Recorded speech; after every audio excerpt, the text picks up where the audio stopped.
Mars media நேயர்களுக்கும் அன்பர்களுக்கும் இந்த நாள் இனிய நாளாக அமைய எல்லாம் வல்ல இறைவனை பிரார்த்திக்கின்றோம். இந்த சேனல் உங்களுக்கு பிடிச்சிருந்தா மறக்காம சப்ஸ்கிரைப் பண்ணுங்க, ஷேர் பண்ணுங்க, லைக் பண்ணுங்க, கமெண்ட் பண்ணுங்க. எனதுரிமை கும்பராசி நேயர்களே, இந்த பதிவில் நம்ம என்ன பார்க்க போறோம் அப்படின்னா, நிகழும் மங்களகரமான குரோதி வருடம் ஆனி மாத ராசி பலன். இந்த ஆனி மாசத்துல எந்தெந்த கிரகங்கள் அற்புதமா வேலை செய்ய போறது, எந்தெந்த கிரகங்களோட கதிர்வீச்சுகள் மூலமா நீங்க கவனமா இருக்கணும், பரிகாரமா என்ன பண்ணினா ரொம்ப விசேஷம் அப்படிங்கிறத பத்திலாம் நம்ம இப்ப தெளிவா பார்க்க போறோம். அதுக்கு முன்னாடி இந்த மாசத்தோட கிரகங்கள் அமைப்புகள், அதே சமயம் கிரகங்களின் சஞ்சாரங்கள், அடுத்தபடியா முக்கியமான ஏதாவது கிரகங்களோட பெயர்ச்சிகள், அதை பத்தி நம்ம இப்ப பார்க்க போறோம். முதல்ல சகாயஸ்தானமாகிய 3ஆம் இடத்துல 3/10 அதிபதி செவ்வாய் பகவான் ஆட்சி அமைச்சு சூப்பரா உட்கார்ந்துருக்கார். சூப்பரோ சூப்பர். 11/7/2024 முதல் இந்த செவ்வாய் பகவான் எங்க வரப்போறாரு பார்த்தீங்கன்னா, சுகஸ்தானமாகிய 4ஆம் இடத்துக்கு வந்துடுறார். 3ஆம் வீட்டு அதிபதி 4ஆம் வீட்டுக்கு வரப்போறார். ஆல்ரெடி 4ஆம் வீட்டுல யார் இருக்கா? குரு பகவான் இருக்கார். அவர் உங்களுக்கு 2/11 அதிபதி, தனவாக்கு குடும்பஸ்தானாதிபதி, லாபாதிபதி. அவர் எங்க இருக்கார்? 4ஆம் இடத்துல இருக்கார். அப்ப இந்த குருவோட செவ்வாய் சேரும்போது உங்களுக்கு குருமங்கள யோகத்தை கொடுக்க போறாங்க.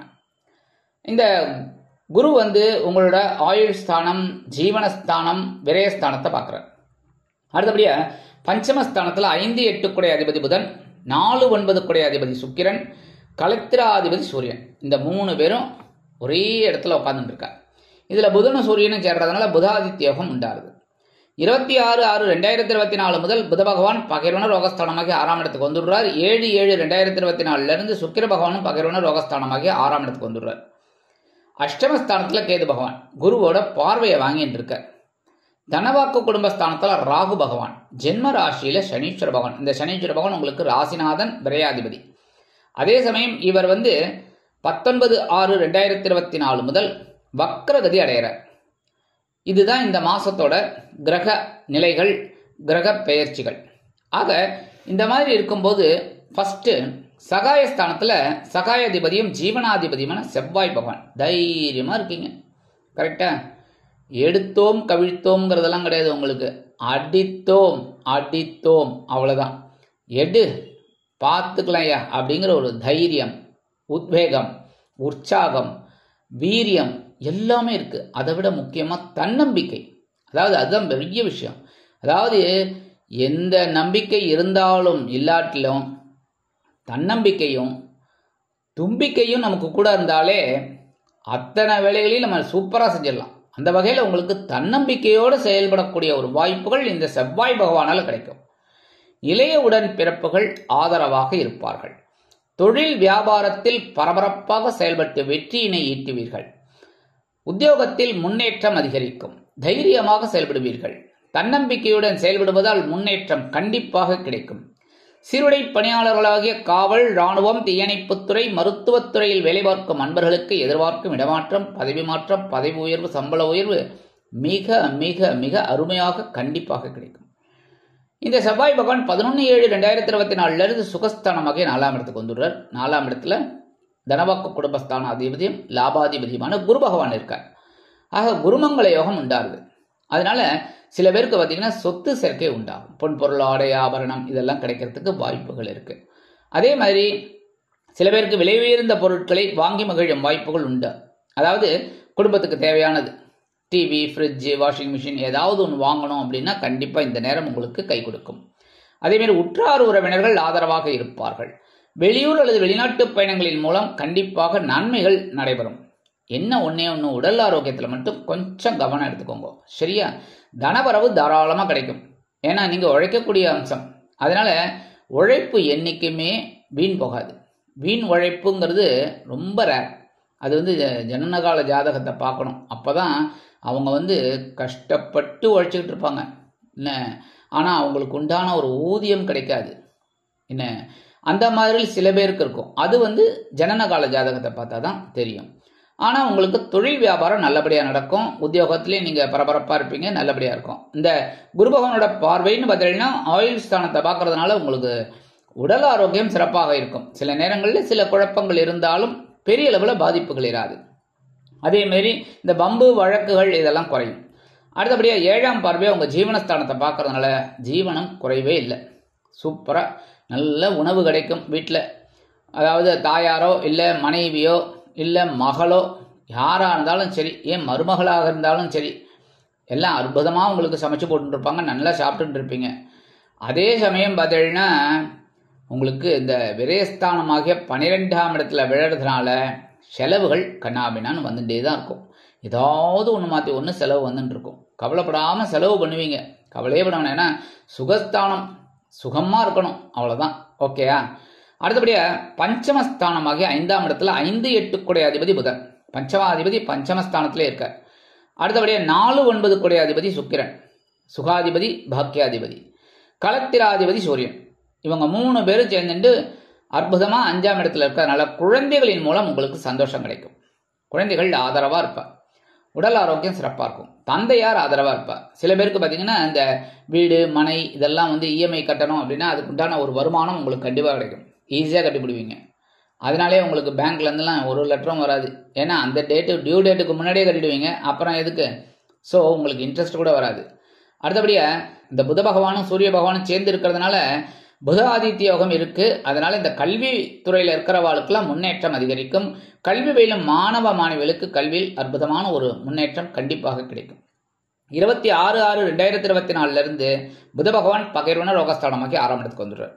7/7/2024 இருந்து சுக்கிர பகவானும் பகைர்வன ரோகஸ்தானமாகி 6ஆம் இடத்துக்கு வந்துடுறார். இந்த இடத்துல என்ன அப்படின்னா சில நேரங்களில் இந்த சக ஊழியர்கள்ட்ட அனுசரித்து போகிறது நல்லது.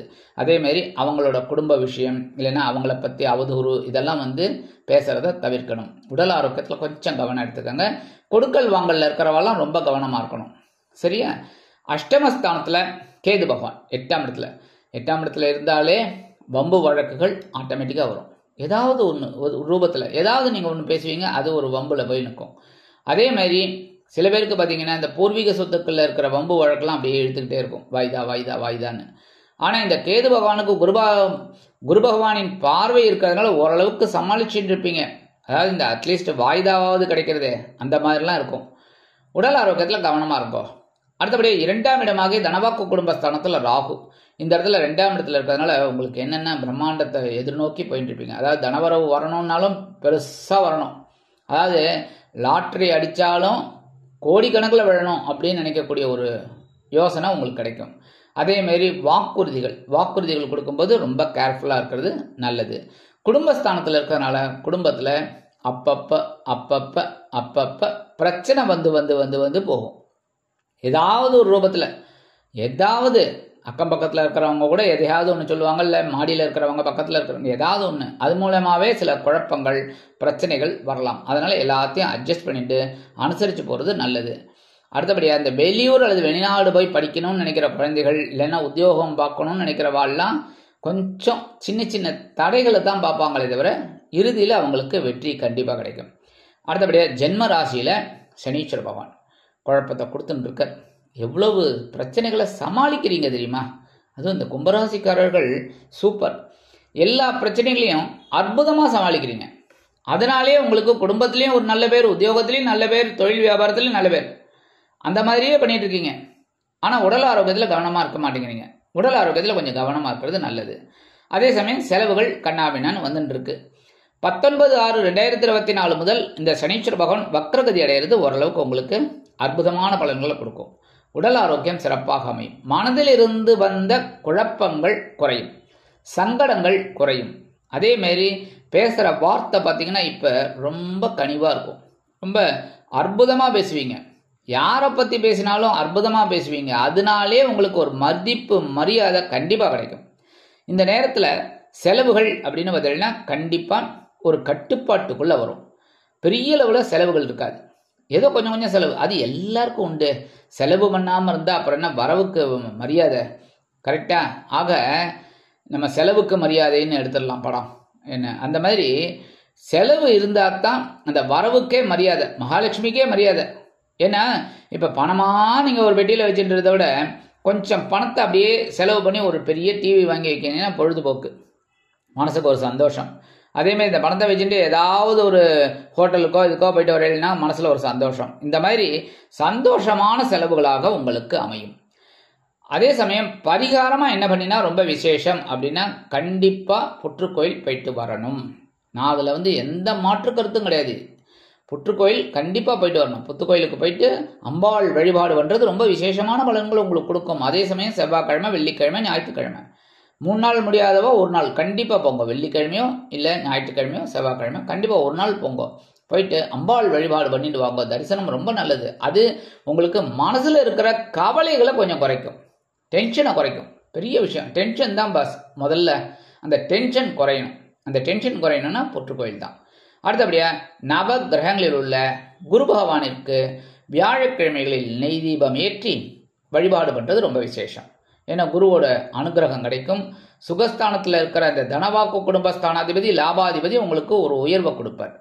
அடுத்தபடியாக நவகிரகங்களில் உள்ள சனீஸ்வர பகவானுக்கு சனிக்கிழமைகளில் எல் தீபம் ஏற்றி வழிபாடு பண்ண மனசுல இருக்கிற சங்கடங்கள் குறையும், சந்தோஷங்கள் கண்டிப்பாக கிடைக்கும். அதுவும் இந்த வக்ரகதியில் இருக்கக்கூடிய இந்த சனீஸ்வர பகவான் உங்களுக்கு இன்னும் நிறைய நன்மைகளை செய்வார். ஆக இந்த சிறு பரிகாரங்களின் மூலம் நிகழும் மங்களகரமான குரோதி வருடம் ஆனி மாதம் ஒரு அற்புதமான ஏற்றம் தரும், மாற்றம் தரும், இனிமைகளை அள்ளித்தரும் மாதமாக அமையும் என்று கூறி விடைபெறுகிறேன். நன்றி, வணக்கம். மீண்டும் ஒரு அருமையான பதிவில் நான் உங்களை மனமகிழ்ச்சியோடு சந்திக்கிறேன். வாழ்த்துக்கள். வாழ்க வளமுடன். இந்த சேனல் உங்களுக்கு பிடிச்சிருந்தா மறக்காம சப்ஸ்கிரைப் பண்ணுங்க, லைக் பண்ணுங்க, ஷேர் பண்ணுங்க.